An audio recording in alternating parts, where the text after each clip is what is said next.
Here's the second video on the normal distribution. In this video, I'm getting into this thing called the empirical rule. So if you have questions about the empirical rule, this video is going to answer them. And actually, I'm going to make two different videos on the empirical rule. And the reason why I'm going to make two different videos on the empirical rule is because there's two different ways you can do it. There's a way that every single class and every single textbook teaches you to do it, the way you're supposed to do it. And then there's another way you can do it that frankly is easier. And you're like, well, hold up. If there's an easier way, why am I watching this first video that's harder? Well, the reason why is because it's taught this way because this is supposed to give you some understanding that you don't get by doing it the easier way. You're like, I'm not trying to get a whole bunch of understanding. I'm trying to pass the class. Okay, watch whatever video you want. I don't care. But you might have a teacher that forces you to do it this first way. So you might want to try to learn it that way. And if this first way is too complicated, then just watch the second one. You'll get the right answer. You'll either get full credit or partial credit, depending on how nice your teacher is, how strict your teacher is. Anyways, the empirical rule. What the empirical rule tells you is it tells you about, it estimates, if I'm being honest, the area underneath the normal distribution curve. So this normal distribution curve that we drew repeatedly in this previous video, which you can go back and watch if you haven't, these areas I just gave you, but we didn't learn in this video how to figure out these areas. In this video, we're going to start learning that. And so the empirical rule tells you that if you're within one standard deviation of the mean, the area in between there is 68%. And the area in between two standard deviations above and below the mean, 95%. And the area in between three standard deviations above and below the mean is 99.7%. What's that all mean? Let me draw you a picture. It'll make a lot more sense. So exact same example I did in the last video. We got an offensive tackle and the weight's approximately normally distributed. And you learned in that previous video that approximately normally distributed means, oh, that's an ugly one. You draw a curve that looks kind of like that. It's hard to draw on a computer, leave me alone. And in every single one of these problems, they have to tell you the mean. And maybe you learned that this is the symbol for the population mean. And they have to tell you the standard deviation. And that's the symbol for the population standard deviation. And like we talked about, always put the mean in the middle. And you always count up and down 3 times by whatever the standard deviation is. So I'm starting with 270, and I'm adding 30 3 times. Starting with 270, and I'm subtracting 30 3 times. Space those out, get something that looks kind of sort of like that. What this question is asking me is, what percentage of offensive linemen weigh between 240 and 300 pounds? As we learned in the previous video, the area underneath the curve can represent one of two different things. It can tell you the probability that an offensive tackle weighs between some number of pounds, or the percentage of all offensive tackles that weigh between some number of pounds. In this question, what percentage of offensive linemen weigh between 240 and 300 pounds? It's this second interpretation. Here's 240, here's 300. What it's asking me, sorry, those are supposed to be straight lines, is to find this area right here. Depending on your teacher, you may or may not have to draw the picture. I think it helps to draw the picture, maybe not on this specific one, but later on when they get more complicated, it'll help to draw the picture. I drew the picture, I shaded in from 240 to 300 pounds because that's what the problem told me to do, and I was supposed to figure out this area. How in the hell am I going to figure out this area? The only information that you have are these numbers up here. But fortunately, this problem was handpicked to fit one of those. 240 is one standard deviation below the mean. 300 is one standard deviation above the mean. This first statement in the empirical rule tells me that 68% of observations lie within one standard deviation of the mean. In other words, this shaded area is exactly 68%. What percentage of offensive linemen weigh between 240 and 300 pounds? That's asking me to find the area under the curve between 240 and 300 because of this second interpretation of what the area under the curve means. How do I find that? Well, I use the empirical rule. And I was lucky enough to be asked a question which perfectly fits the empirical rule. And what you'll see is empirical rule questions, they're kind of contrived. They have to fit some things. But there's a little bit more that you can do than just spit back one of these 3 numbers to your teacher. And we're going to get into that in the second example. But the first one, hopefully you can follow how this is 68%. The second one, what percentage of offensive linemen weigh less than 240 pounds or more than 300 pounds? So I got a different question going on here. Still want to draw my curve. I'll try to go a little bit quicker to be respectful of your time. Still got 270 in the middle. I'm still counting up 300, 330, 360, 240, 210, 180. The ones that end up being relevant are this 300 and this 240. For the sake of time, I'm not even going to write out the rest of them. You can see them up here. Less than 240 pounds. Well, if this is 240 right here, less than 240 would be out on this side. More than 300 pounds? Well, that's going to be over on this side. I got a different picture than what I had before. So what's the answer? Well, it's not 68%, because 68% is this area on the inside. So you're like, oh, okay, so it's what, like 95 or 99.7? No, it's none of these three numbers right here. What it is you have to recognize that all offensive linemen are somewhere underneath this curve. The total area underneath the curve is 100%, because every offensive lineman weighs something, right? I don't know what they weigh, but they weigh something. So 100% are underneath the curve somewhere. If 100% is under the curve and 68% is not shaded, then the remainder, 32%, is shaded. So what that's telling me is this area over here and this area over here together, those total 32%. And I want to know the area under the curve because I'm asked what percentage of all offensive linemen weigh something. What percentage of offensive linemen something? And my second interpretation here is the percentage of offensive linemen that weigh in any given range is represented by the area underneath the curve. That's why I figured out the area underneath the curve. That's the 32%. More examples, because you really just need lots of repetition with the empirical rule. Maybe you're asked what percentage of offensive linemen weigh more than 300 pounds. Start by drawing my picture. These are all looking different, sorry. Still got 270 in the middle. I can still count up and down by the standard deviations. 30, so 300, 330, 360, and so on. What percentage of offensive linemen weigh more than 300 pounds? Let's see, here's my 300 here. I guess that should have been red. More than would be to the right of. I want to find this area over here. How do I find it? Here's where I take advantage of this shape. So remember this normal shape, we described it as symmetric bell shape. The symmetric part of it tells me that there's a mirror image on the right as there is on the left. So this shaded area has to be the exact same as this shaded area. And I know that together these two areas make 32%. So if together these two things make 32% and these two things are the exact same, then each one of these is half of 32%. In other words, 16%. Here, I'll show you the math. What percentage of offensive linemen weigh more than 300 pounds? 16% of them do. If it asks you what percentage of offensive linemen weigh less than 240 pounds, that would be this area on this side, which also would be 16%. Because that 16% and that hypothetical 16% need to make this 32%. Why? Because I know that 68% is in the middle. And 100% has to be somewhere. So this 68% plus this 32% gives me the 100% that's underneath the curve. Those are 3 examples of the empirical rule. What I want to do is show you 3 more because these can get kind of tricky and really you need lots of repetition on these. So this video will be a little bit longer than most of the ones that I make. I think I got 6 examples on this one. We've done 3, let's do 3 more. Try to do them quickly. I'm just going to draw this shape before I even read the question because I know it's what it's going to be.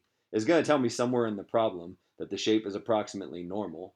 I'm talking about dogs instead of offensive linemen, whatever, it doesn't matter. It's going to give me a mean, it's going to give me a standard deviation. I know to throw the mean in the middle. I know to count up and down by the standard deviation, and I want to do it 3 times on both sides. The same picture that we learned in part 1 of this series. Looks like this. So what's the question asking me to figure out? What's the probability that a randomly selected dog's loudest bark is between 60 and 90 decibels? So here's 60 right here. Here's 90 right here. This is going to be kind of weird. Maybe you can already see that this is sort of weird. It's asymmetric. It's all right. It's no big deal. I'll show you how to answer it. Between 60 and 90 pounds. The problem with this problem is if it was from 70 to 90, it would be easy. The answer would be 68% because 70 is 1 standard deviation below the mean and 90 is 1 standard deviation above the mean. And similarly, if it were from 60 all the way up to 100, this would be an easy question. Why? Because 60 is 2 standard deviations below the mean and 100 is 2 above the mean. And so if it went from 60 to 100, which I recognize it doesn't, but if it did, my answer would just be 95%, because 95% of observations lie within 2 standard deviations of the mean. So if it went from 2 below to 2 above, the area would be 95%, but it doesn't. It goes from 2 below to 1 above. So how in the hell am I going to answer this question? There's a trick. The trick is to split it in the middle. And I don't mean the middle of the shaded area, I mean the middle of the distribution. So I'm going to do this in blue and apologize to anybody who's blue-green colorblind. I don't even know if anyone can see that, but I'm going to try. Gone this far, so I'm going to keep going. Note that the green shaded region can be broken up into 2 different areas.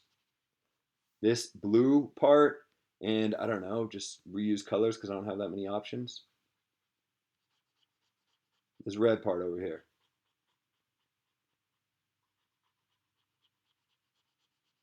I'm going to break my distribution up in the middle, up at this 80. Why are you going to do that? It's going to be a trick that's super handy. Because I can find this red area. It's easy to find this red area. Because this red area from 80 to 90 is half of the area from 70 to 90. And the area from 70 to 90, as I saw in this video, is 68%. Because just like 240 and 300 are 1 standard deviation above and below this mean, 70 and 90 are 1 standard deviation above this mean. So if I wanted the area from 70 to 90, it'd be 68%. I don't want the area from 70 to 90, I want it from 80 to 90, but because of symmetry, this has to be half of that 68%. The red area's got to be 34%. 68 from here to here, so half of that, half of 68, 34 from here to here. I can do something similar to figure out the blue area. If, and we already talked about this, if it went from 60 to 100, I'd get 95%. Wait, where's that 95 coming from? That's my empirical rule. 95% is the area if I'm plus or minus 2 standard deviations. I'm not plus or minus 2 standard deviations. If I were, it'd be 95%, but I'm not. I just want half of that. From 60 to 80, I get half of 95. Half of 95 is 47 and a half. So you're like, all right, so which one's the answer? Is it 47 and a half or is it 34? It's neither, because remember the area is the green shaded region.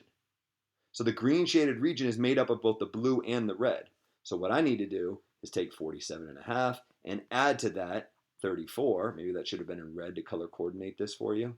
And I get 81.5%, and that's my answer. What is the probability that a randomly selected dog's loudest bark is between 60 and 90 decibels? Here's the probability right there. It's 81.5%. How likely is it that a dog's loudest bark is less than 100 decibels? We're talking about dogs and barking, so the shape has got to be approximately normal. So it's going to look, that's kind of a nice one. Like that. I still want to throw 80 in the middle and count up and down by tens. So 80, 90, 100, 110, 70, 60, 50. How likely is it that a dog's loudest bark is less than 100 decibels? So that's asking for everything to the left of this point right here.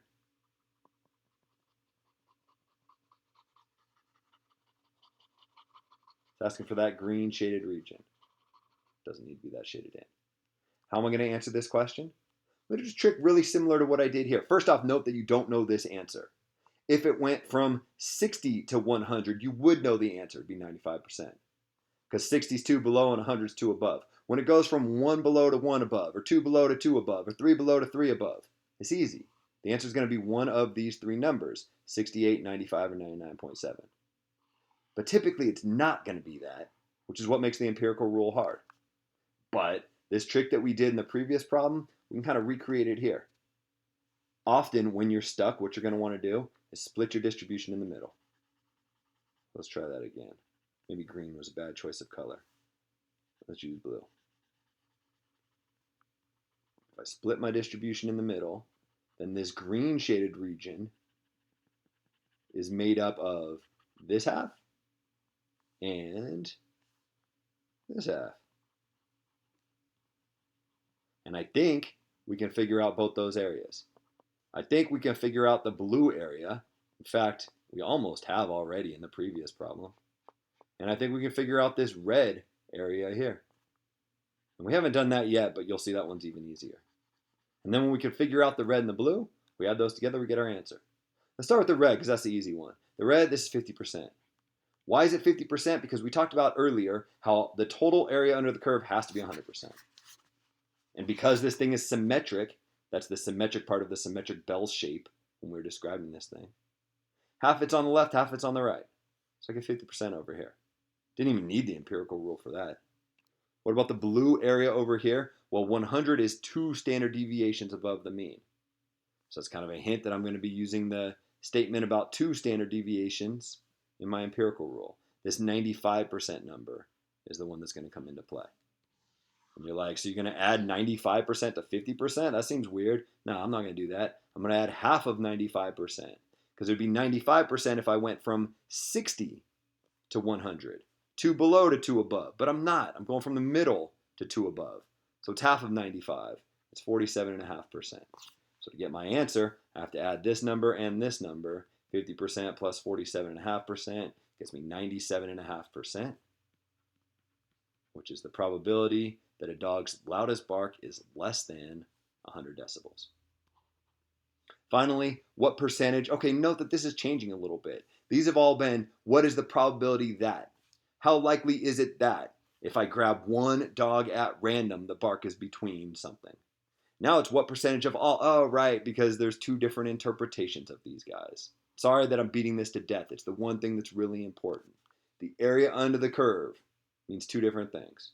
The probability that one dog barks this loud, the percentage of all dogs that bark this loud. The last 2 problems we've done have been about the probability of one dog. Now we're talking about the percentage of all dogs. But either way, we're figuring out the area.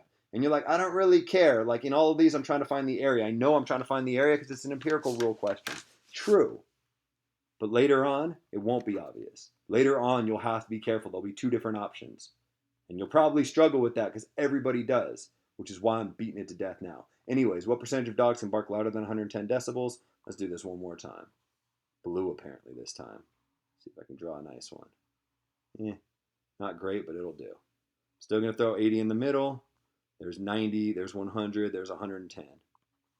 There's 70, there's 60, there's 50. I really should label all those, but I'm a little lazy, so I'm not going to. What percentage of dogs can bark louder than 110 decibels? So that's this little section out here. How are you going to figure that out? Well, it turns out that it's going to be pretty similar to what we did here. Right? Remember what we did here was sort of a 3-step process. We figured out that 68% are in the middle. So then 32% total are on the outsides, as depicted up here. So half of that 16% is on the outside here. I think we can do the same logic down below, except not start with 68%, instead start with 99.7%. Why 99.7%? Because this number is 3 standard deviations above this number. So if the question asked me to find the area from 3 below to 3 above, if it said what percentage of dogs bark between 50 and 110 decibels, my answer would have been 99.7%. But it doesn't ask me that. All right, this area in here would have been 99.7%, which means the area that's not in between here is 100% minus 99.7%, which is 0.3%. You're like, so that's my answer? No. 0.3% shows up on the right and on the left combined. But because of symmetry, this area over here is the exact same as this area over here. So to figure out the answer, I take that 0.3% and I divide it by 2, and I get 0.15% as my answer. What you're doing with these problems, often you're cutting things in half because of symmetry, and then either adding or subtracting areas together. Subtracting like we did here, adding like we did here. And it gets a little bit tricky, but what you'll see is problems don't get harder than these ones that we've done here. I'm picking the hardest problems I can possibly make for you in these examples. And if you can follow these, I know they all feel a little bit different right now, but soon they'll all kind of feel the same. Cut areas in half, add them together, or subtract them. You can get all the answers that you need if you have memorized these 3 statements, which really come down to memorizing these 3 numbers, 68, 95, 99.7. Those are the only 3 numbers you have to have memorized. And then you have to understand how to cut things in half, add them together, and subtract them. Before I quit this video, here is what I wrote as the absolute minimum you need to know. The empirical rule, it's a way to estimate the area underneath the curve. Yeah, right. All these questions, I'm figuring out the area underneath the curve because I understand that the area underneath the curve has two different interpretations. What percentage of all dogs bark this loud? How likely is it that if I grab one dog, it'll bark this loud? There's an easier way to do the empirical rule.